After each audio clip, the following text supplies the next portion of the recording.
Parce qu'il est devenu. Alors là, je l'ai mis un peu pour moi.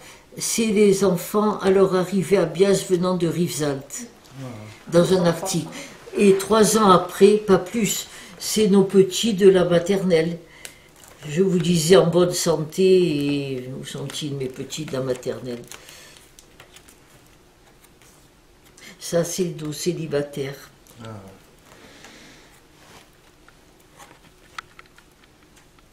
Ah, voilà, Monsieur Zakour. Malika, la dame kabyle qui soigne les petits. Regardez les enfants de la maternelle.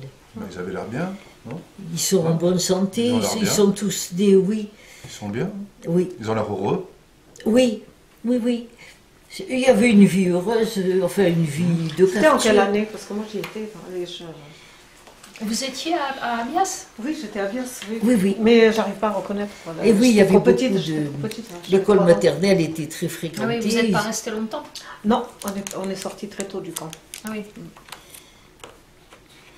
Alors, ils ont eu un directeur, M. Sianfarani, qui les a aidés à faire un club de foot.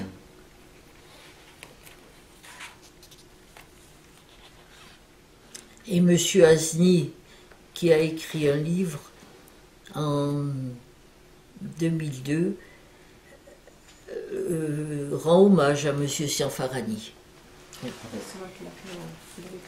Et ce monsieur Sianfarani, c'était le directeur? Le directeur de l'école, et il habitait sur... De l'école, mais pas du camp. Il était apprécié. Ah non, de l'école. D'accord. Le directeur du camp, c'est M. Boucher. Monsieur Boucher, oui. Il est en photo là. Oui, sûrement. Oui, oui. Et là, c'est vous? Oui. Dans mon bureau, avec le cendrier pour ceux qui fument et des fleurs pour les autres. Et puis tous mes dossiers. Alors là, c'était les ressources. Parce que chaque mois, ah oui, il y avait ça dans les ressources.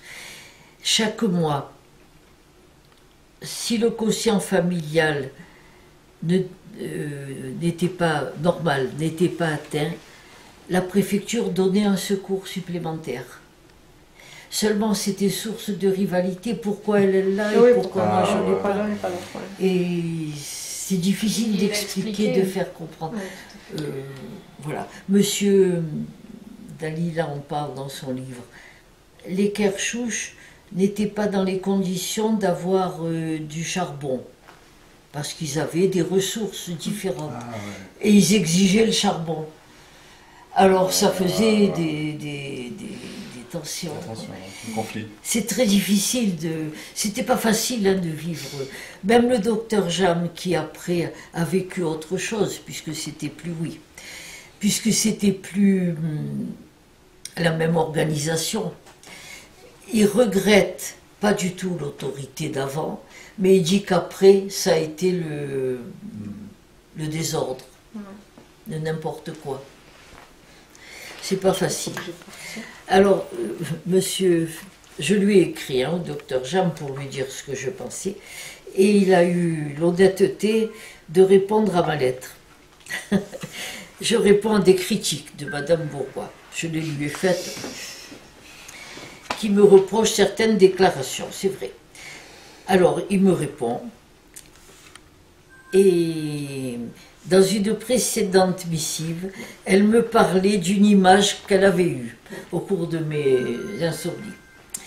C'était l'image des naufragés du radeau de la Méduse. C'était le docteur Jam, avec tous ceux qui avaient refusé les bateaux de secours pour quitter le camp. Je lui disais ça. Et il ajoute bigre.